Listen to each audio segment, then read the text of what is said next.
চিন্তা করবে তো সিস্টেমটা করে দিছি আমাদের এদিকে তো এনাফ লাগে এদিকে যাতে না লাগায় তো আজকে ওটা ঠিক করে দিব হয়ে গেল কুড়িগারে দেখবে এটা তো ঠিক চারটা কালেকশন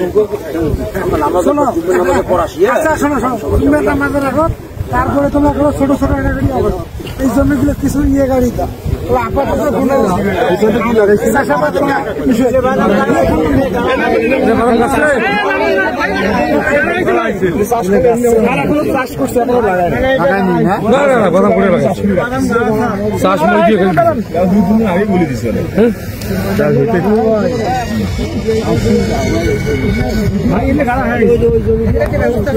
ঠিক আছে আর কথা বলার দরকার নাই বাদাম না গেলে বাদাম পুরো গাড়ি লাইন করে লাইন না এখন গাড়ি লাইন রেডি করতেছে ইলে গাড়া হইছে পারে কথা বলতেছে ইলে গাড়া হইছে লাইন কই গাড়িয়ে মই দেওয়া আছে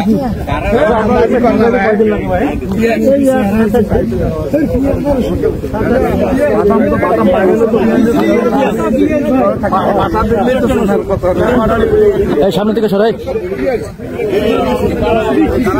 খিচুড়ি আর কাঁচা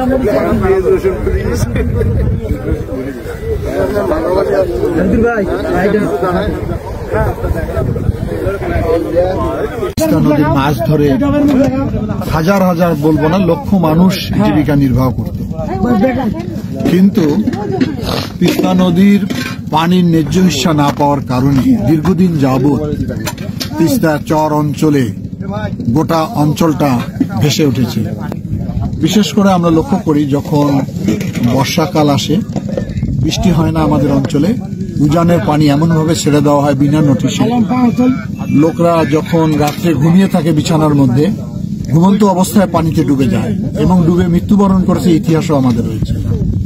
আর তেমনি ভাবে যখন খরা মৌসুম আসে, এখন দেখেন গোটা তিস্তা ধুধু বালু আর বালু। আমি কোথাও ঘুরে দেখলাম না যে 3 ফিট পানি রয়েছে। তিস্তা নদী পায়ে হেঁটে পার হওয়া যাচ্ছে। এই তিস্তা নদী এখন আমাদের দুঃখের কারণ হয়ে দেখা দিয়েছে।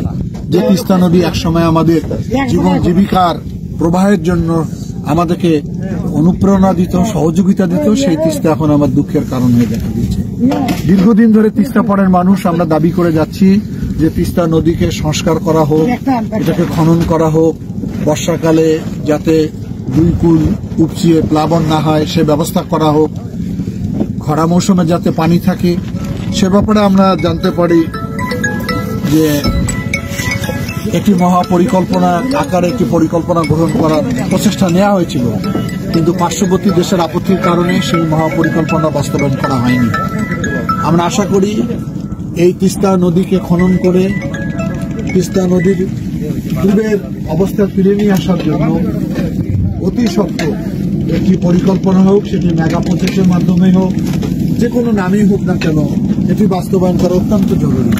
এর মাধ্যমে এই অঞ্চলের মানুষের জীবন জীবিকাটা ফিরে আসবে, মানুষের কর্মসংস্থান তৈরি হবে, তিস্তা পাড়ের মানুষের চাঞ্চল্য ভাব তৈরি হবে। যারা নদী ভাঙিয়ে নিঃস্ব হয়েছে, গৃহহীন হয়েছে, পথের ভিখারি হয়েছে, তারা তাদের ঐতিহ্য পূর্বের অবস্থায় ফিরে আসবে। এই কারণে আমরা একটি আন্দোলনের ডাক দিয়েছি। আগামী 17 এবং 18 ফেব্রুয়ারি 48 ঘন্টা লাগাতার এই নীলফামারী থেকে শুরু করে রংপুর, লালমনিরহাট, কুড়িগ্রাম, গাইবান্ধা এই 5টি জেলার মানুষ তিস্তা 2 পাড়ে 48 ঘন্টা অবস্থান নিয়ে থাকবে। আমাদের এই দাবি যতক্ষণ মানবে না, আমাদের এই দাবি লাগাতারভাবে পর্যায়ক্রমে আমরা চালিয়ে যাব। আমরা আশা করি সরকার এই দাবি মেনে নিয়ে অতি সত্বর তিস্তা পরিকল্পনা বাস্তবায়নের মধ্য দিয়ে মানুষের জীবন জীবিকার পথকে সুগম করবে, তিস্তার ভাঙন থেকে লোককে রক্ষা করবে, তিস্তাতে পানি সংরক্ষণ করবে, খরা মৌসুমে যেমন পানি সংরক্ষণ করবে, বর্ষাকালে যাতে মানুষ বন্যায় কবলিত হয়ে মানুষের ধন সম্পদ বিনষ্ট না হয়, সেটি আমাদের আকাঙ্ক্ষা।